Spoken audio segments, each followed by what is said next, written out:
del Padre. Fue el Padre el que por amor envió a su Hijo.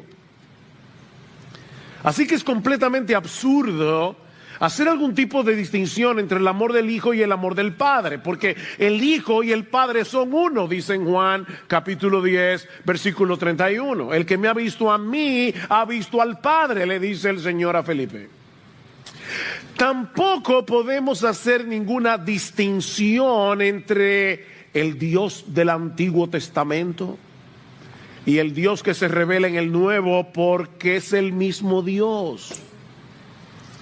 Un Dios bueno, misericordioso, compasivo, más allá de lo que nuestras mentes finitas pueden llegar a comprender. Y eso es lo que yo espero mostrar en esta mañana a través del libro de Oseas.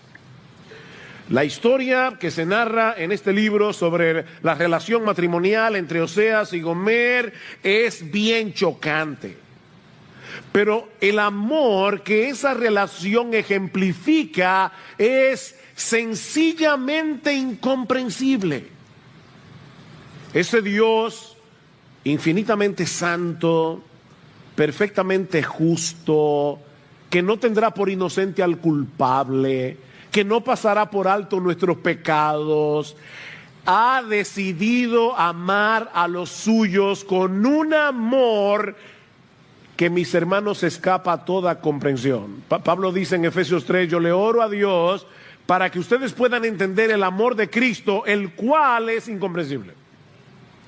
Que nosotros podamos entender el amor de Cristo, el cual escapa a toda comprensión. Y esa es mi oración en esta mañana.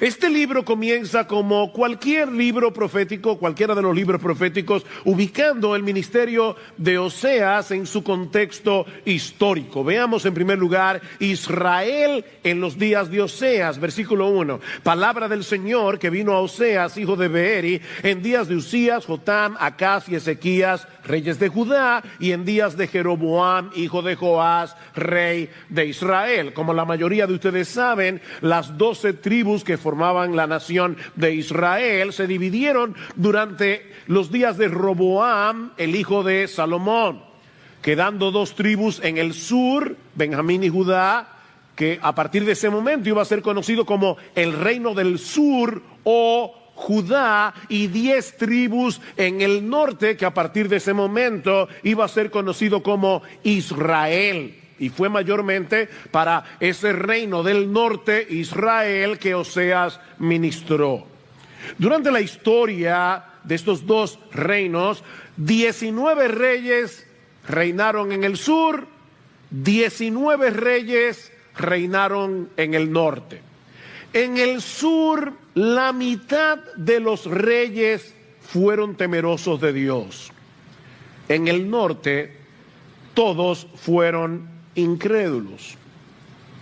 Tomando como punto de referencia a los reyes mencionados en el versículo 1, podemos decir con bastante certeza que Oseas comenzó su ministerio profético alrededor del año 750 antes de Cristo y concluyó cerca de la caída y cautiverio de Israel, el reino del sur, de manos de Asiria en el año 722 antes de Cristo. Fue un tiempo de mucha prosperidad material para el reino del norte, para Israel, pero también de mucha corrupción social, política, religiosa. El reino del norte se había prostituido adorando a Baal, el dios del clima y de la fertilidad. Ellos cometieron adulterio espiritual. Israel se había olvidado del Dios vivo y verdadero para buscar prosperidad, satisfacción, significado en los ídolos falsos del mundo pagano a su alrededor. Esa fue la sociedad a la que Oseas le predicó la palabra. No muy diferente a nuestra sociedad. idólatra, materialista, violenta, moralmente corrupta. Pero mis hermanos, es precisamente en el contexto de ese trasfondo tan oscuro que brilla más intensamente la gracia, la misericordia, el amor de Dios, ejemplificado en la vida del profeta Oseas y en su relación matrimonial con Gomer. Lo que nos lleva a nuestro segundo encabezado: el matrimonio del profeta. Versículo 2. Cuando por primera vez el Señor habló por medio de Oseas, el mensaje era para él. El Señor le dijo: anda, toma para ti a una mujer ramera y engendra hijos de prostitución, porque la tierra se prostituye gravemente, abandonando al Señor. Fue pues y tomó a Gomer, hija de Diblaim, y ella concibió y le dio a luz un hijo. Para muchos estudiosos de las Escrituras, esta orden divina plantea un serio dilema moral. Mis hermanos, ¿cómo es posible que Dios le haya pedido a uno de sus profetas que se case con una mujer así? En Levítico 21:7, Dios prohibió tajantemente que un sacerdote se casara con una mujer inmoral. La pregunta es, ¿acaso no debía aplicarse el mismo estándar para un profeta? Desde cualquier punto de vista, lo que Dios le estaba pidiendo a Oseas no parece encajar con lo que Él mismo nos enseña en su palabra acerca de la santidad del matrimonio. Pero Dios no solo le pidió lo que le pidió, sino que el Espíritu Santo inspiró a Oseas para que dejara su historia registrada en la Biblia. Qué raro, ¿verdad? Dios quería que tú y yo, en el año 2022, casi terminando, conociéramos esta extraña historia de amor. Ahora, debo aclarar que es muy probable que Gomer no haya sido una ramera, una mujer fornicaria, como dice la Reina Valera, en el momento en que se casó con Oseas. Recuerden que el profeta está mirando los hechos en retrospectiva, o sea, él está escribiendo la historia después que todas estas cosas sucedieron. Si yo le dijera en esta mañana que mi esposa y yo nos conocemos desde niños y que estudiamos en la misma escuela en San Juan de la Maguana, lo cual fue verdad, o es verdad, yo supongo que todos ustedes van a entender que en ese tiempo no éramos esposos. Pero yo estoy diciendo mi esposa y yo, porque ahora estamos casados y yo estoy contando la historia después que pasó. Bueno, aparentemente es algo como eso lo que tenemos aquí. Y una prueba de eso lo tenemos en el versículo 2. Cuando por primera vez el Señor habló por medio de Oseas, el Señor le dijo: anda, toma para ti a una mujer ramera y engendra hijos de prostitución. O toma para ti una mujer ramera y a hijos de prostitución. Pero en ese momento Gomer no tenía hijos. Sin embargo, repito, como la historia se está escribiendo, mirando hacia atrás, el profeta está hablando como si ya los hijos estuvieran ahí. Ahora, de todos modos, Dios sí le estaba pidiendo a Oseas que le entregue su corazón a una mujer que lo iba a traicionar.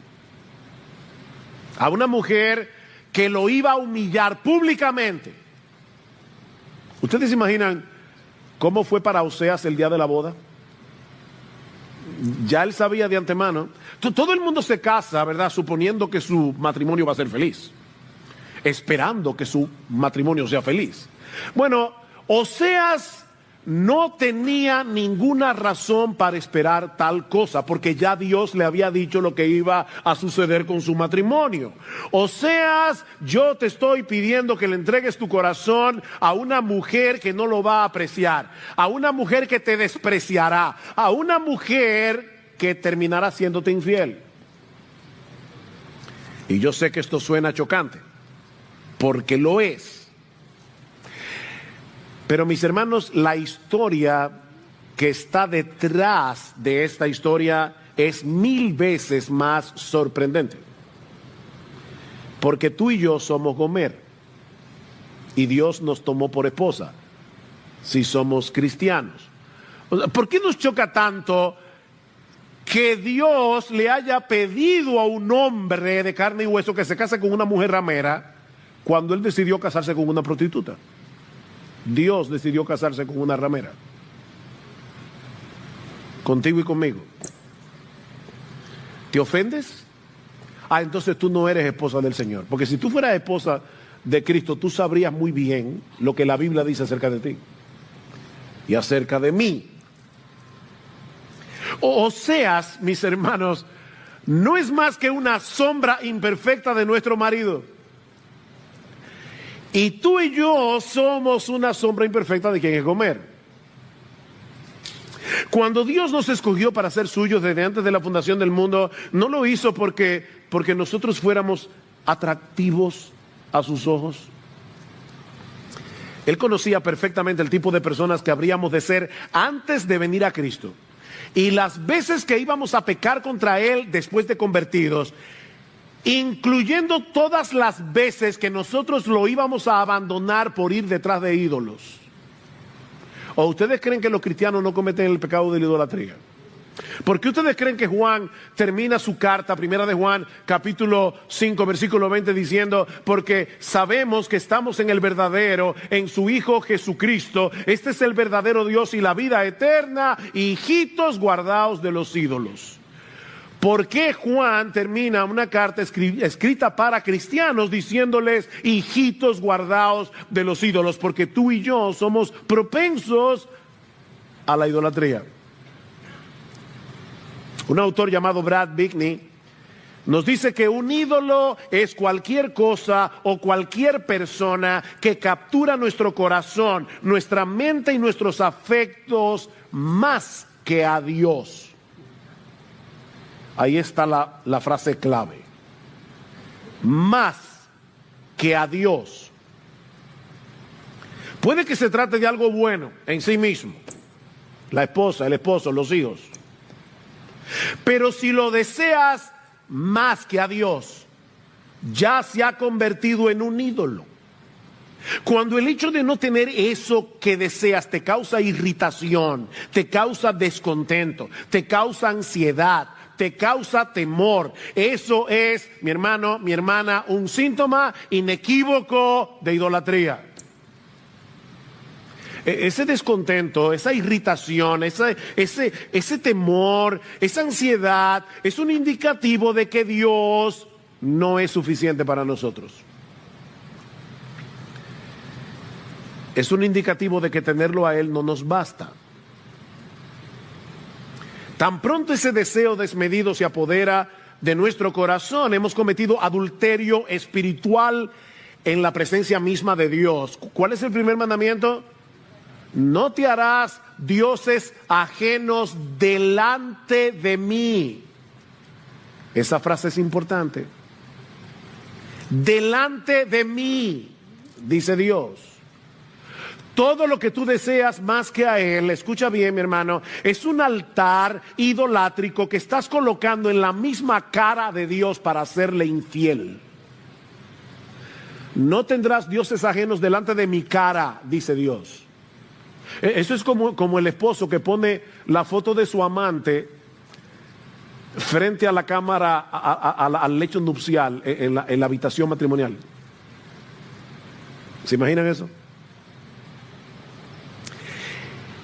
Y aún sabiendo de antemano que en ocasiones tú y yo íbamos a hacer eso, Él nos escogió para ser los recipientes de su bendita gracia.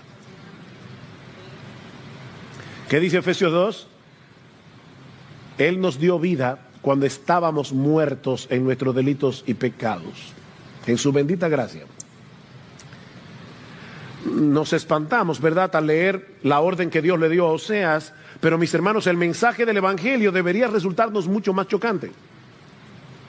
Ese Dios 3 veces santo, perfectamente justo, que le ordenó a Oseas que se casara con Gomer, es el mismo que decidió tomar a una mujer fornicaria para hacerla suya.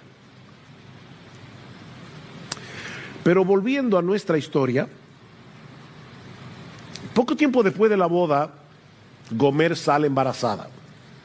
Y dice en el versículo 3, no sé si notaron una palabrita pequeñita pero importante, que ella le dio a luz un hijo. O sea, que ese hijo era de Oseas. Valga la redundancia. Le dio a luz. Ese hijo era, ese varoncito era de Oseas. Y Dios le ordena que le ponga por nombre Jezreel. Dice en el versículo 4. Esta palabra Jezreel tiene un doble significado, porque significa esparcir y plantar. Y si ustedes lo piensan, es porque el movimiento de la mano es el mismo para esparcir y para plantar, como se hacía en aquellos días. Y luego veremos por qué la ambigüedad de esa palabra. Poco después, Gomer sale embarazada otra vez. Versículo 6. Ella concibió otra vez y dio a luz una hija. Noten que ahora no dice le dio a luz una hija. Ahora dice simplemente dio a luz una hija a la que Dios le pide que le ponga por nombre Lo Ruamá, que significa no compadecida. ¿Ustedes se imaginan una niña que se llama no compadecida? Lo Ruamá. Probablemente ya esta niña no era de Oseas. Pero después ella sale embarazada otra vez. Versículo 8 y 9. Ya lo leímos. Tampoco dice que el niño era de Oseas. Y más bien Dios le dice, ponle por nombre Lo a mí. O sea, no pueblo mío. Y ya Dios le está diciendo, ese tampoco es hijo tuyo. No pueblo mío. Ya este niño seguro que no era de Oseas. Y podemos imaginar, el que ha vivido en un pueblo pequeño, sabe cómo son las cosas en los pueblos. A estas alturas, Oseas era la comidilla del pueblo. Todo el mundo sabía lo que su esposa estaba haciendo. La situación se va tornando cada vez más vergonzosa para Oseas, hasta que finalmente Gomer decide abandonarlo para irse detrás de sus amantes. Capítulo 2, versículo 5. Pues su madre se prostituyó, la que los concibió se deshonró, porque dijo, iré tras mis amantes que me dan mi pan y mi agua, mi lana, mi lino, mi aceite y mi bebida. Me iré tras mis amantes. ¿Y saben lo que hizo Oseas? Después que Gomer lo abandonó. Aquí debo hacer la salvedad de que a veces estamos leyendo el libro de Oseas y se nos hace difícil distinguir de quién está hablando el profeta. ¿Es de él mismo o de Dios? No sabemos. Pero probablemente está hablando de los dos, porque Dios está usando la historia de Oseas para mostrarnos algo acerca de él. ¿Saben lo que hizo Oseas? Siguió cuidando a su esposa adúltera, siendo fiel al voto que había hecho con ella cuando se casó. ¿Y cómo lo sabemos? Vean el versículo 8. Pues ella no sabía, fíjense, en el versículo 5 dice, me iré tras mis amantes que me dan mi pan, mi agua, mi lana, mi lino, mi aceite y mi bebida. Pero ella no sabía que era yo el que le daba el trigo, el mosto y el aceite, y le prodigaba la plata y el oro que ellos usaban para Baal.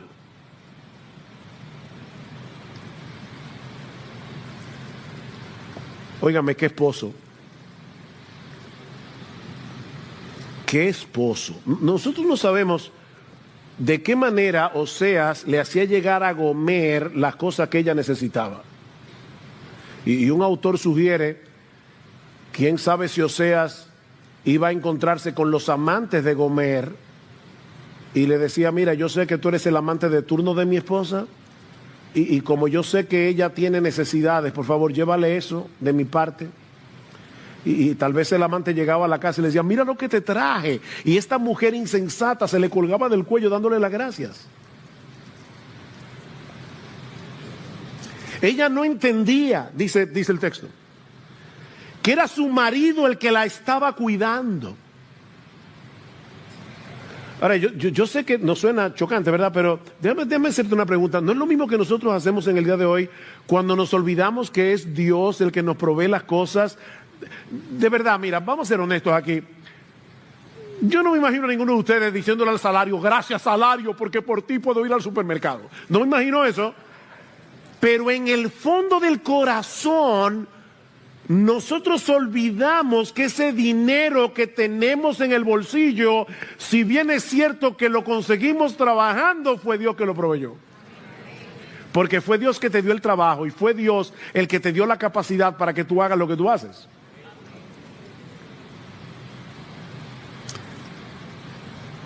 Y hacemos lo mismo que Gomer. Le damos la gracia al amante en vez de darle la gracia al Señor. Mire, leyendo esta historia nos parece increíble que una mujer sea tan insensata como para serle infiel a un marido como Oseas. Pero ¿no es eso lo que nosotros hacemos cada vez que buscamos en las cosas creadas lo que solamente el Creador puede darnos?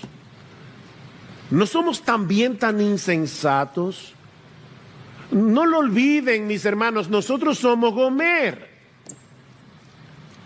Nosotros tenemos en los cielos un marido perfecto que nos ha bendecido con toda bendición espiritual en los lugares celestiales en Cristo, dice Pablo en Efesios capítulo 1, versículo 3. Y ha prometido, Filipenses 4:19, nuestro Dios suplirá todo lo que nos falta conforme a sus riquezas en gloria en Cristo Jesús. Ese es nuestro marido. Pero muchas veces nos alejamos de Él para ir detrás de nuestros ídolos como si nuestro Dios no fuera suficiente. ¿Y saben lo que hace Dios? Si en verdad somos parte de su pueblo, Él encuentra la forma de hacernos reaccionar. Y si no puede despertarnos de nuestra locura por medio de su bondad, lo va a hacer por medio de su disciplina. Gomer continuó enredada en su pecado, yendo tras los deseos de su corazón, hasta que las cosas comenzaron a ir de mal en peor. Noten el versículo 6 del capítulo 2. Por tanto, he aquí cercaré su camino con espinos, levantaré un muro contra ella para que no encuentre sus senderos, y seguirá a sus amantes, pero no los alcanzará, los buscará, pero no los hallará, y entonces dirá, iré y volveré a mi primer marido, porque mejor me iba entonces que ahora. Eso era lo que Dios quería que Gomer dijera, que su esposa dijera. Oye, qué mal me ha ido con mis amantes, me volveré a mi primer marido. El propósito de la disciplina era hacer que esta mujer infiel volviera a su marido, porque el amor verdadero siempre busca dar lo mejor de sí. ¿Y saben qué es lo mejor que Dios tiene? Él mismo. La mejor bendición que Dios tiene para nosotros es Dios. Él no tiene nada mejor que darnos. Él sabe muy bien lo que vamos a cosechar si nos alejamos de Él para ir detrás de nuestros ídolos. Cuando buscamos significado, propósito, satisfacción, deleite, alegría en otras cosas fuera de Él. Dios lo sabe. Y es por eso que muchas veces Él nos deja cosechar las amargas consecuencias de nuestro pecado hasta que digamos como el hijo pródigo: cuántos jornaleros en casa de mi padre tienen abundancia de pan y yo aquí perezco de hambre. Me levantaré e iré a mi padre otra vez. El Señor quiere llevarnos a la sensatez de decir, iré y me volveré a mi primer marido, porque mejor me iba entonces que ahora.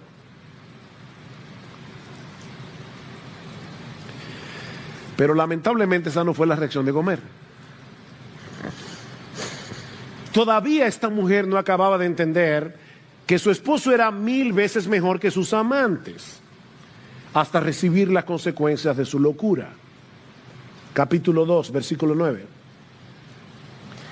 Por tanto, volveré a tomar mi trigo a su tiempo y mi mosto a su sazón. También me llevaré mi lana y mi lino que le di para que cubriera su desnudez. Y ahora descubriré su vergüenza ante los ojos de sus amantes y nadie la librará de mi mano. Haré cesar también todos sus regocijos, sus fiestas, sus lunas nuevas, sus días de reposos, todas sus solemnidades. Devastaré sus vides y sus higueras, de las cuales decía ella, son la paga que mis amantes me han dado. Vean otra vez. Otra vez ella sigue pensando que son sus amantes. Y las convertiré en matorral y las devorarán las bestias del campo y la castigaré por los días de los Baales, cuando ella les ofrecía sacrificio y se adornaba con sus zarcillos y joyas y se iba tras sus amantes y se olvidaba de mí, declara el Señor. Por tanto, he aquí, vean otra vez el propósito de la disciplina, la seduciré. La llevaré al desierto y le hablaré a su corazón. Wow.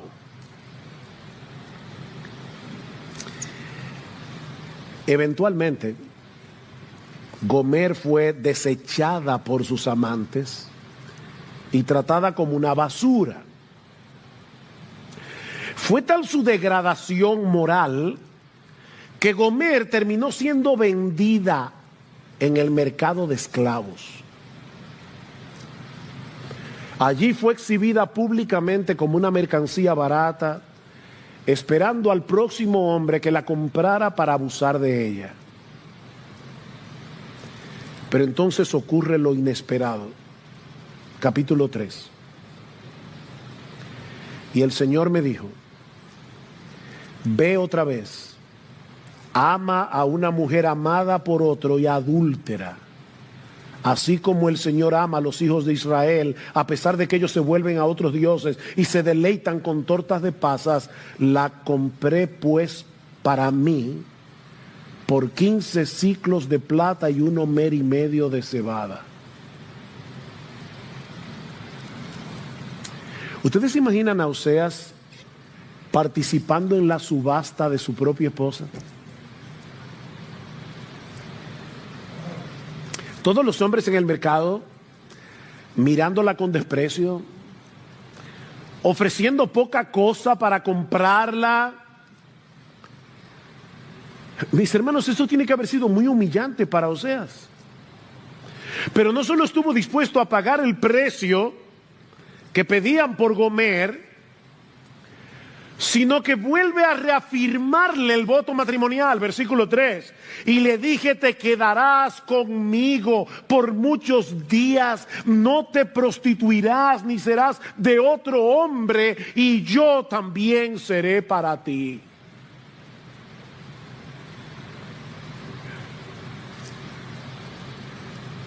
Wow. Una vez más, Dios quiere recordarnos que la actuación de Oseas, por extraordinaria que parezca, no es más que un pálido reflejo de lo que Él hace por su pueblo. Versículo 4. Porque por muchos días los hijos de Israel quedarán sin rey y sin príncipe, sin sacrificio y sin pilar sagrado y sin efod y sin ídolos domésticos. Después los hijos de Israel volverán y buscarán al Señor su Dios y a David su rey, y acudirán temblorosos al Señor y a su bondad en los últimos días. Dios no le estaba pidiendo a Oseas que hiciera nada que él no estaba dispuesto a hacer por su esposa. Israel iba a sufrir con creces las consecuencias de su adulterio, pero aún en medio del mensaje de juicios que Oseas pronuncia contra el pueblo, la misericordia divina vuelve a brillar de una forma extraordinaria. Vayan otra vez al capítulo 1, versículo 9. El Señor le dijo: ponle por nombre Lo Amí, porque vosotros no sois mi pueblo y yo no soy vuestro Dios. Sin embargo, el número de los hijos de Israel será como la arena del mar, que no se puede medir ni contar. Y sucederá que en el lugar donde se les dice no sois mi pueblo, se les dirá sois hijos del Dios viviente. Y luego en el capítulo 2, versículo 23, la sembraré para mí. Ahí ven la ambigüedad de Jezreel. Los esparciré, pero luego la sembraré para mí. Otra vez. En la tierra, y tendré compasión de la que no recibió compasión, y diré al que no era mi pueblo, tú eres mi pueblo, y él dirá, tú eres mi Dios. Cientos de años más tarde, el apóstol Pablo va a citar algunos de estos versículos del libro de Oseas para mostrar que la apostasía del pueblo de Israel no frustró el plan redentor de Dios. Mis hermanos, ¿qué pasó con Israel cuando se fueron en cautiverio? Que se juntaron con otras naciones vecinas y se convirtieron en un pueblo gentil, igual que tú y yo. Así que Dios no solo se ha reservado un remanente fiel para sí, sino que también usó el pecado de su pueblo para llevar a cabo su obra de redención. Israel rechazó a su Mesías, provocó que fuera crucificado sin saber que en esa cruz Dios estaba mostrando su amor para con los vasos de misericordia que Él preparó de antemano para gloria, Romanos 9:23, a los cuales también ha llamado no solo de los judíos, sino también de los gentiles. Y para probar su punto, Pablo cita Oseas 2:23.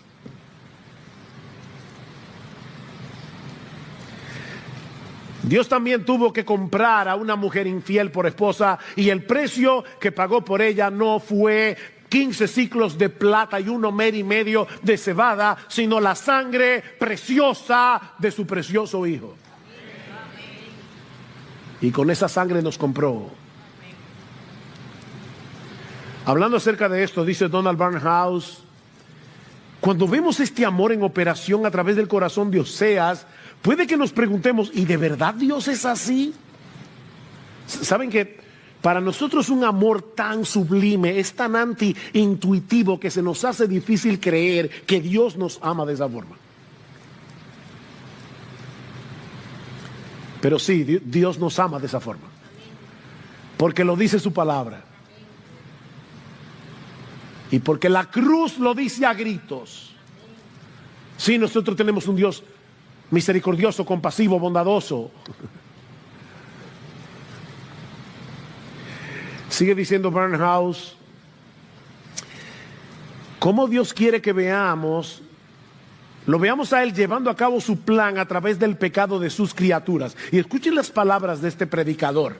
Él iba a darle al hombre los árboles del bosque y el hierro en la tierra, y la inteligencia para hacer un hacha con el hierro, para cortar un árbol y convertirlo en una cruz. Le daría la habilidad para hacer clavos y un martillo, para que sujetaran a su hijo y lo clavaran ahí. Y de esa forma tomaría sobre sí los pecados del hombre, y haría posible que aquellos que lo despreciaron, que lo rechazaron, vinieran a Él y conocieran el gozo de saber que sus pecados son perdonados, removidos, echados en el fondo del mar, que conocieran la seguridad del perdón y de la vida eterna, y participaran de la expectativa, de la esperanza de gloria con Él por siempre. Ese es nuestro Dios, y no hay otro semejante a Él.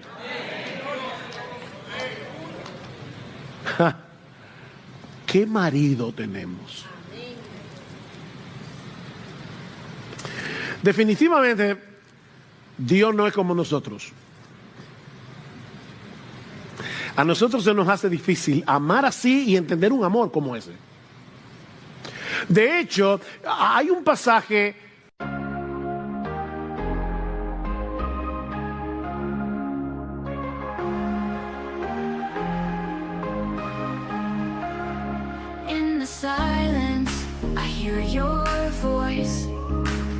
whispers of forever, a heartfelt choice. To love without limits, to give without shame. In your eyes my heart finds its flame. We'll chase the sunset, we'll dance in the rain. Our love will shine brighter with every heartbeat's pain. We'll rise above the noise, our love will be the light. In the darkest of nights, we'll find our way to the light. Lost in the moment, our love will ignite. Forever and always, we'll shine with all our might. In your loving arms, I find my peace of mind. With you my heart beats in perfect time. Your touch is my solace, my guiding star. With every kiss, my heart beats near and far. In your loving eyes, I see my future bright. With you, my love, I'll take flight. We'll chase the sunset, we'll dance in the rain. Our love will shine brighter with every heartbeat's pain. We'll rise above the noise, our love will be the light. In the darkest of nights, we'll find our way to the light. Lost in the moment, our love will ignite. Forever and always, we'll shine with all our might. In your loving arms, I find my peace of mind. With you my heart beats in perfect time. We'll weather every storm, we'll face every test. Our love will be the anchor that holds us best. Through the ups and downs, we'll stand as one. Forever and always, our love will have won. Lost in the moment, our love will ignite. Forever and always, we'll shine with all our might. In your loving arms, I find my peace of mind. With you, my heart beats in perfect time. In your loving eyes, I see our destiny. Forever and always, our love will be free. In your loving arms, I am home. With you, my heart beats, forever will roam.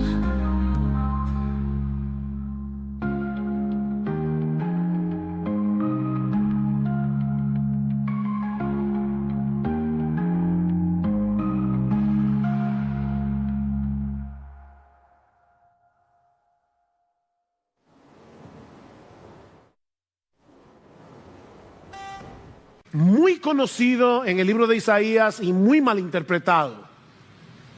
Se los voy a leer, ustedes se lo saben de memoria, la mayoría. Porque mis pensamientos no son vuestros pensamientos, ni vuestros caminos mis caminos, dijo Jehová, Isaías 55:8. Como son más altos los cielos que la tierra, así son mis caminos más altos que vuestros caminos, y mis pensamientos más que vuestros pensamientos. La mayoría de las veces que nosotros aplicamos ese texto es para hablar de la providencia divina cuando nosotros no entendemos lo que Dios está haciendo. Y decimos, bueno, es que los caminos del Señor son más altos que nuestros caminos. Pero Dios no está hablando en este texto de su providencia. Él está hablando de su perdón. Él está diciendo, yo te voy a perdonar y tú no lo vas a entender del todo porque tú no eres como yo. Oigan lo que dice el versículo anterior de Isaías 55:8, porque Isaías 55:8, ¿están despiertos? Está antes de Isaías 55:6 y 7. Y oigan lo que dice el texto: buscad a Jehová mientras pueda ser hallado, llamadle en tanto que está cercano. Deje el impío su camino y el hombre inicuo sus pensamientos, y vuélvase a Jehová, el cual tendrá de él misericordia, y al Dios nuestro, el cual será amplio en perdonar, porque mis caminos no son como los tuyos. ¿Ven el punto? A ti y a mí se nos hace muy difícil perdonar porque somos crueles. Porque llevamos la venganza en el ADN.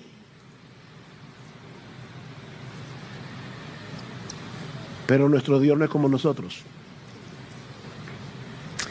Él se deleita en perdonar. Él se deleita en misericordia, dice en Miqueas capítulo 7, versículo 18. Su amor es muy diferente. Gomer cometió una locura, indudablemente, al alejarse de un esposo como Oseas para ir detrás de sus amantes. Pero mis hermanos, nuestra locura es 1000 veces mayor. Cuando buscamos fuera de nuestro esposo lo que solamente Él puede darnos. Él nos escogió desde antes de la fundación del mundo para darnos el gozo y la alegría de conocerlo íntimamente, transformar nuestro carácter conforme al de su Hijo, hacernos coherederos del universo juntamente con Él. ¿Tú quieres más? Pero es tal nuestra locura que muchas veces Dios tiene que perseguirnos para bendecirnos. ¿Saben que una de las cosas que más me impresionan del libro de Oseas es que en todo el libro, en ningún momento, Oseas revela lo que había en su corazón cuando su esposa le estaba siendo infiel? Búsquenlo, no lo van a encontrar. Pero Dios se vale de su profeta para hacernos saber lo que había en el suyo. Dios abre su corazón. Es muy humillante para que un hombre desnude su corazón delante de otros y mostrarles su dolor por una esposa que lo ha traicionado. Pero eso es precisamente lo que hace Dios en todo el libro de Oseas. Ven el capítulo 11. Le decía a mi esposa esta mañana, wow, yo no sé cuántas veces he visto este texto y siempre me abruma igual. Oseas capítulo 11, versículo 1, cuando Israel era niño, yo lo amé y de Egipto llamé a mi hijo.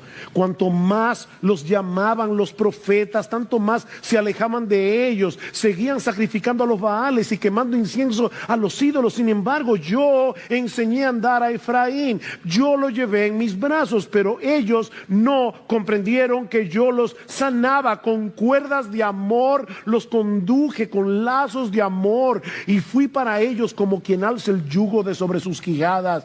Me incliné y les di de comer.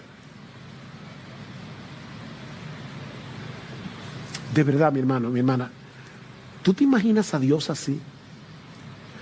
Porque si no, tú tienes una distorsión de quién es Dios.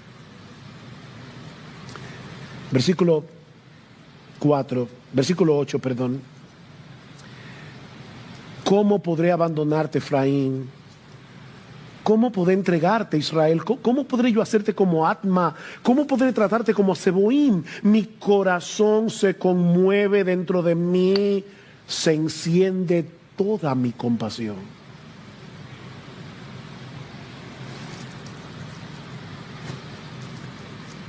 ¿Escuchas los suspiros del corazón de Dios? ¿Qué aprendemos del libro de Oseas? Bueno, son muchas las lecciones que podemos aprender del libro, pero por causa del tiempo voy a limitarme a 2 o 3. Por un lado, este libro nos muestra la verdadera cara del pecado y cómo podemos luchar eficazmente contra él. Mis hermanos, cada vez que un cristiano busca fuera de Dios lo que solo Él puede darnos, estamos cometiendo adulterio espiritual. La razón por la que tú y yo pecamos es porque pensamos encontrar fuera de nuestro esposo algo mejor de lo que Él nos ofrece en Cristo. ¿Quieres luchar eficazmente contra los ídolos de tu corazón? Bueno, en primer lugar, identifícalos. Identifícalos. ¿Cuáles son esos ídolos contra los cuales tienes que luchar. Pídele a Dios en oración que te ayude a examinar con objetividad tu propio corazón.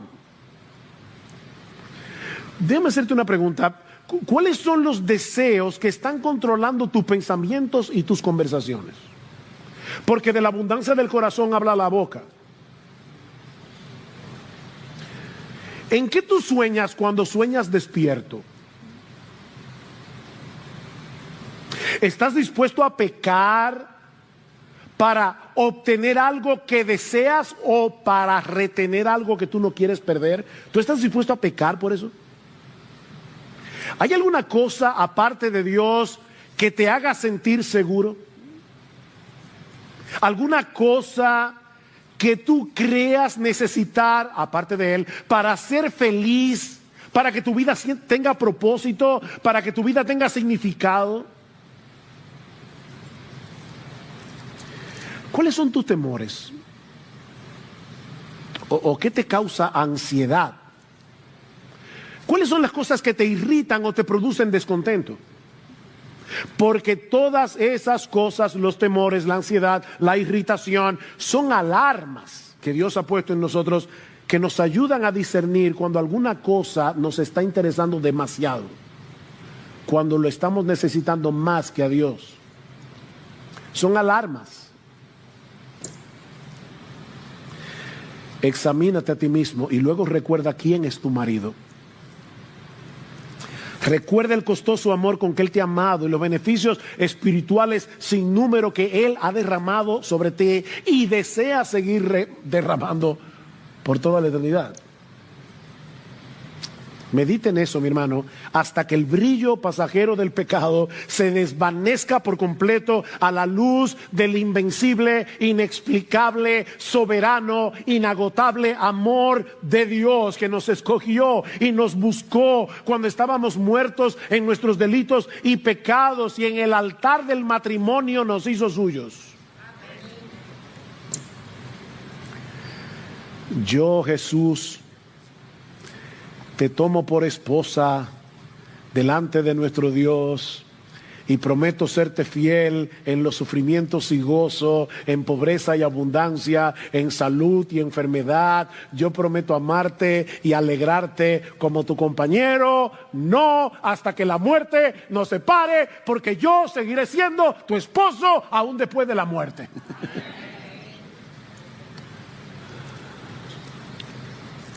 Pero también aprendemos en este libro que los creyentes no somos gentes necesitadas de amor. No tenemos que ir por la vida demandando que otros nos amen. Por favor, olvídate de eso. No tenemos que ir por la vida mendigando amor.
El amor que Dios ha derramado sobre nosotros sin merecerlo es tan extraordinariamente abundante, o para decirlo de una manera más fuerte, es tan extraordinariamente extravagante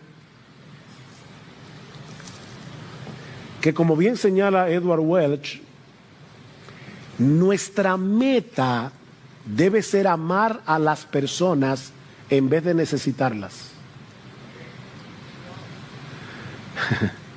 Nuestra meta debe ser amar a las personas más que necesitarlas. El Dios de los cielos nos rescató de la esclavitud del pecado, nos compró para sí al precio de la vida de su Hijo para hacernos libres, para que pudiéramos disfrutar de su amor por los siglos de los siglos. Y ahora yo te pregunto, ¿de verdad nosotros somos personas necesitadas de amor? All you need is love, decían los Beatles. Todo lo que tú necesitas es amor. Pero déjame decirte una cosa, ¿tú eres creyente? Tú eres demasiado amado, demasiado amada. No, you don't need love. You need to love. Tú no necesitas ser amado, tú necesitas amar, porque tú eres muy amado.